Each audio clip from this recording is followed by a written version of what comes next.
In 2025, a single piece of software processed $378 billion in gross merchandise volume. Just let that number sit for a second. $378 billion. It's a staggering figure, honestly. And just to be clear on what that metric means, because, it gets thrown around a lot in business reporting, we aren't talking about the company's own revenue. Right, exactly. Gross merchandise volume is the total combined dollar value of every physical product, every digital download, every booking sold across all the individual stores using this platform. It's a measure of pure economic flow. Yeah, and at $378 billion, that flow is literally larger than the GDP of entire countries. Which just blows my mind. It completely shifts how you have to think about global commerce. I mean, when a single piece of software handles that much volume, it's no longer just a tool. It's a fundamental pillar of the global economy. And here's the kicker for you listening right now. This entire global economic engine, this absolute behemoth, started back in 2006 because a guy just wanted a simple way to sell snowboards online. Tobias Littke. Yeah, he just wanted to sell snowboards. Right. He couldn't find a software platform that wasn't a total nightmare to use, so he built one. That's it. Snowboards. And from that frustration, we got Shopify. It's an incredible origin story. Welcome to our deep dive. Today, our mission is to explore this massive infrastructure to figure out what it actually is at its core. We're asking a fundamental question. Is this platform the ultimate cheat code for modern business? Or, is it a gilded cage with hidden costs and hard limits? We are going to unpack the exact mechanics, the actual costs, and the technical boundaries of the world's largest dedicated e-commerce platform. Because I've been thinking about it like this. It's like discovering that all the millions of unique, quirky indie boutiques you love to shop at are secretly operating inside the exact same megamall. That's a great way to look at it. Yeah, like they have totally different aesthetics, bespoke branding, unique products, but they're all managed by the exact same invisible landlord. You'd never know it just by looking at their storefronts. What's fascinating here is that 6.9 million merchants across over 175 countries are relying on this single infrastructure. That ranges from someone testing a side hustle in their garage all the way to massive enterprise-level operations. Which is just a crazy wide spectrum. It really is. And we're going to break down exactly how one system manages to scale across all those wildly different realities. That invisibility you mentioned, that is precisely the product. The invisible landlord doing the heavy lifting. Exactly. To understand how they convinced almost 7 million businesses to move into this mall, you have to look at what they engineered out of the process, mainly the technical friction. So let's talk about that friction. How do you go from a blank screen to a functioning store? Because historically, building an e-commerce site was basically a fast track to an anxiety attack. Oh, absolutely. It used to require you to essentially act as your own IT department. Right. Like a self-hosted platform like WooCommerce, for example, which is, still incredibly popular. It's powerful, but you are responsible for everything. You have to rent your own server space. You have to install the open source software. You are on the hook for security patches. So if you get a massive spike in traffic, because, a TikTok video goes viral, your server might crash. Yeah, and it is entirely on you to fix it. Shopify takes a complete opposite approach. It's what we call a fully managed platform. Meaning they handle the nightmare back-end stuff, you pay the rent, and they make sure the building doesn't burn down. Precisely. For a monthly fee, your store runs on their global servers. They issue the SSL certificates to encrypt customer data. They handle PCI compliance, which is a massive legal and technical headache if you've ever tried to safely process credit cards on your own. Oh, I can only imagine. Yeah, plus they provide military-grade DDoS protection to stop bot networks from taking your site offline. And all the software updates just happen silently in the background. Okay, let's unpack this. Because the marketing pitch I keep seeing claims that since all of that back-end server stuff is handled, a brand new user can go from creating an account to being ready for their first sale in about 30 minutes. That's the claim, yeah. 30 minutes. I have to push back a little here. I mean, I've seen what a 30-minute Shopify store looks like. It's a digital ghost town. You're not wrong about that. It uses the exact same default Horizon theme as 100,000 other lazy dropshippers. It has zero brand identity.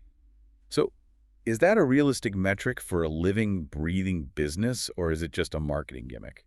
You're completely right to call that out. You are absolutely not building a culturally resonant, multi-million-dollar brand identity in half an hour. But the 30-minute metric isn't about achieving aesthetic perfection. Then what's the point of it?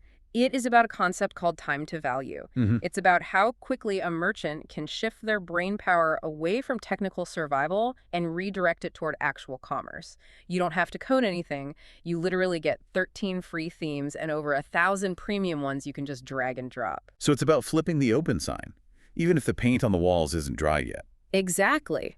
Think about the mechanics of those first 30 minutes. You enter an email. Instantly, the database spins up a secure instance on their servers. You drop in a few photos, type a price, and connect Shopify payments, which is powered natively by Stripe.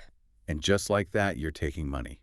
Right. Suddenly, without writing a single line of code, you can legally and securely accept a credit card from anyone on Earth. And that includes the accelerated checkouts, right? The native integration of things like Shop Pay, Apple Pay, and Google Pay. That is a massive piece of the puzzle. Shop Pay alone can accelerate the checkout process by up to 50%. Wow. A 50% faster checkout is huge. I mean, think about your own behavior. How many times have you abandoned the shopping cart on your phone just because you didn't want to get off the couch to find your wallet? Oh, all the time. Or, you couldn't be bothered to type out your entire shipping address with your thumbs. Exactly. Eliminating that friction is pure revenue. It democratizes the technology. Instead of spending 3 weeks wrestling with database errors, the merchant is immediately forced to answer the only questions that actually matter. Who is my customer, and how do I get them to look at my product? Okay, so the technical barrier is totally leveled, the store's live, but what are people actually putting on these digital shelves? Well, physical goods are obviously the bread and butter. Clothing, electronics, coffee beans, things that require tracking inventory. But the versatility is actually staggering. Because e-commerce is way beyond just shipping physical boxes from a warehouse now. Exactly. You can seamlessly sell digital products using apps like Sundial, ebooks, software, digital art. You just integrate the app and it automatically emails the file when the payment clears. What about services? Like, can I sell an hour of my time for consulting? You absolutely can. You just uncheck the box that says this is a physical product that disables the shipping calculations, and then you link a calendar booking tool. Oh, nice. You can also set up recurring subscriptions with an app like Recharge for things like monthly vitamin deliveries, or run a massive dropshipping empire via de-essers for AliExpress where you never even touch a single product. Though it's worth mentioning, you can't sell literally anything. There are walls in the mega mall. No firearms, no controlled substances, no counterfeit goods. Right. You are playing on their servers, so you play by their acceptable use policy. But assuming your product is legal, here's where it gets really interesting for me. It's not just about what you are selling, it's about where the actual transaction is taking place. I like to think of this platform as a giant omnichannel octopus. An octopus is the perfect analogy, honestly. Right, because the beautiful website you spent hours tweaking, that is just the head of the octopus, but the tentacles are everywhere. If you look at the 2025 sales channel distribution data, the actual online store only accounts for 42% of total sales volume. Which means the vast majority of the money, 58% of it, is flowing in from somewhere else. Exactly. The tentacles are doing the heavy lifting. 18% of sales happen through social commerce. Like, someone sees a video on TikTok, taps a button, and buys the product right there without ever visiting your website. Yeah, that social integration is huge. Then another 15% comes from marketplaces like Amazon or Walmart. 12% comes from physical point-of-sale systems, think a pop-up shop using an iPad register, and 8% comes from B2B wholesale orders. And the beauty of it is that every single one of those external sales feeds instantly back into your one central dashboard. One brain, many tentacles. Exactly. Your inventory drops by 1, the customer data is logged, the tax is calculated. If we connect this to the bigger picture, you start to see why this architecture is so vital. It provides structural resilience. Survival, basically. Quite literally, think about the risk of relying entirely on your website and organic social media. If Instagram changes its algorithm tomorrow and stops showing your posts, your business could go bankrupt in a month. Yeah, you'd be totally wiped out. But if you have an omni-channel octopus setup, an algorithm change hurts, but it doesn't kill you. You still have foot traffic from your physical point of sale. You still have your Amazon listings. You are building a diversified sales engine. But, a multi-tentacled, highly resilient, globally hosted e-commerce machine is not running on charity. The invisible landlord wants their cut. Let's dig into the true cost of doing business. The pricing structure is actually really fascinating. Uh, It's highly tiered, designed to capture businesses at every single stage of their life cycle. Walk us through the tiers. At the absolute bottom, you have the starter plan at $5 a month. But that doesn't give you a website. It's strictly for social media selling or a simple link in bio setup. But perfect for someone who just wants to test an idea before they build a real brand. Exactly. But once you need an actual storefront, you move to the basic plan. That sits at $39 a month. This is where most new stores and solopreneurs live. There's that annual billing hack, right, where you can save 25%, which brings the basic plan down to about $29 a month. Yes, definitely take advantage of that if you can. From there, as your revenue grows and you need complex professional reporting, you move to the Grow plan at $105 a month, then the Advanced plan at $399 a month. And then there's the enterprise tier. Right. Shopify Plus, that starts at $2,300 a month for massive operations. So what does this all mean? Paying $39 a month for an enterprise-grade e-commerce backend sounds incredibly cheap. Honestly, it sounds too cheap. Is the entry-level plan essentially a bait and switch? Well, there is a massive hidden economy here, the App Store. Currently, there are over 17,500 apps in the Shopify App Store. Yeah. The base plan gives you a robust store, but the second you want to do something highly specific, you're going to hit a wall. Let's say you want deeply integrated customer reviews or a complex loyalty rewards program. The native platform doesn't do those things out of the box. So you have to install a third-party app. And those apps are built by independent developers who charge their own monthly subscription fees. A robust review app might cost $50 a month. Email automation might be $100 a month. Oh, I see where this is going. Very quickly, a typical store isn't paying $39 a month.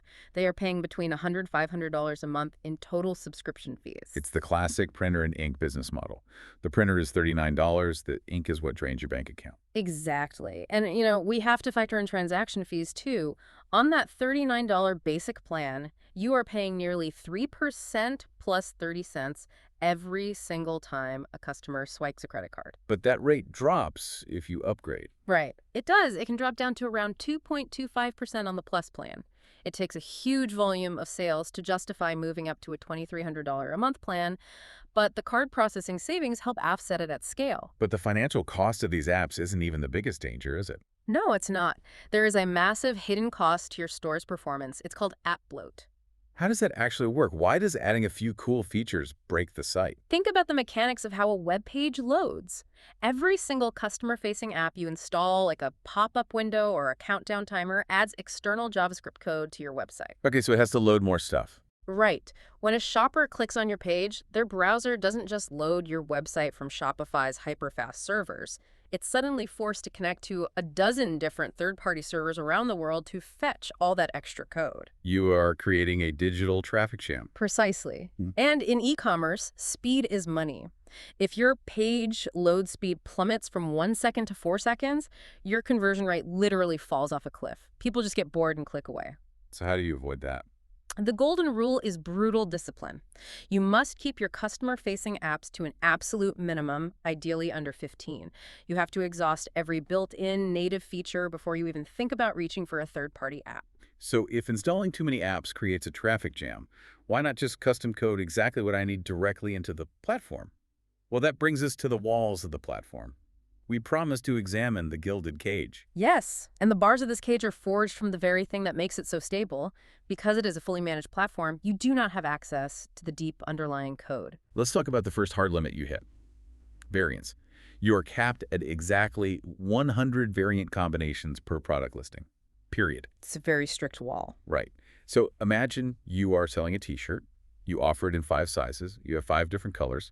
And you offer 4 different fabric blends. 5 times 5 times 4 is 100. You have just maxed out the database for that single product. And if you try to add a 6th color, the system physically will not let you. Which is wild to me. Why 100? Well, this raises an important question, but it goes back to how the database architecture was originally designed decades ago. Tracking every possible combination individually requires massive computing power. By placing a hard cap at 100 variants, they ensure that the database never bogs down when a million shoppers are searching simultaneously. So they sacrificed infinite complexity to guarantee raw speed for the masses. Exactly. Which is fine if you sell simple t-shirts. Yeah. But if you run a custom furniture business with dozens of wood finishes and hundreds of upholstery fabrics, you are going to slam into that 100 variant wall on day one. Yeah, you'll be forced to use clunky workarounds or custom apps just to let people buy your product. What about URLs? I know SEO folks get very frustrated with the rigidity there. The URL structure is completely locked down. You cannot cleanly customize your web address paths. If you have a product, the URL must permanently contain the word /products/ followed by the item handle. So you can't just have a clean, elegant address like yourstore.com/redshirt. No, it is structurally forced to be yourstore.com/products/redshirt. Which makes migrating an established high-traffic website over to Shopify a potential SEO nightmare. And speaking of content, their native blog engine is going to feel like a toy compared to something like WordPress. Oh, very much so. You can't nest categories, the formatting is rigid, and there's no native way to handle complex comment sections. But the most heavily guarded room in the entire platform is the checkout page, right? Yes, the actual screen where the customer enters their credit card. Unless you were paying that massive $2,300 a month for the Plus plan, you cannot meaningfully alter the code of the checkout page. You could drop in your logo and change the button color, but that's about it. Why lock down the most important page? Because it is the most important page. That checkout flow processed $378 billion last year. They have ruthlessly optimized every single pixel for maximum conversion and security. So if they let people mess with it. Merchants would inevitably break it. They would accidentally introduce security flaws or slow the page down, which costs everyone money. They protect the checkout from the merchants to protect the merchants from themselves. It perfectly frames the gilded cage analogy. Building your business here is exactly like renting a penthouse in a high-end luxury apartment building. The appliances are state-of-the-art, and the security guards are ex-military. Right. But the landlord strictly forbids you from painting the walls or changing the locks yourself. You live by their rules because you live under their roof. It demands a strategic decision from the business owner. What is your actual priority? Is it the total creative control you get with an open source solution where you can modify every line of code but have to keep the servers online yourself? Or is it the operational convenience that lets you focus 100% on selling? It's the classic trade-off of the digital age. But looking at the sheer volume of merchants making that choice, it's clear which way the wind is blowing. For anyone starting an e-commerce brand right now, this platform remains the default recommendation for a reason. It scales brilliantly. The fact that the same code base can support a $5 a month side hustle and a $50 million international enterprise is a genuine marvel of engineering. Plus, with the promotional deal they run, where it's just $1 a month for the first 3 months, the risk of entry is basically zero. Yeah, you get a full quarter of a year to build your store, test products, and find an audience before absorbing the full cost. It removes the excuses. The technology is no longer the barrier. But as we wrap up this deep dive, I want to leave you with one final lingering thought. We started by marveling at that invisible landlord running the mega mall. We celebrate the rise of the independent merchant, and we love buying from the little guy instead of giving our money to giant monopolies like Amazon. Right. But think about the architecture we just explored. If millions of independent, totally unique businesses are entirely dependent on the exact same server infrastructure, the exact same lockdown checkout flow, and the exact same corporate policies dictated by a single tech giant. Have we truly escaped the monopolies? Exactly. Or have we just traded the highly visible monopoly of a giant marketplace for a hidden structural monopoly running silently beneath the surface of the independent web? It's a fascinating paradox. The exact same tool that empowers ultimate independence also centralizes ultimate control. Something to mull over the next time you breeze through a 50% faster checkout on your phone. Thank you for joining us on this deep dive. We'll catch you next time.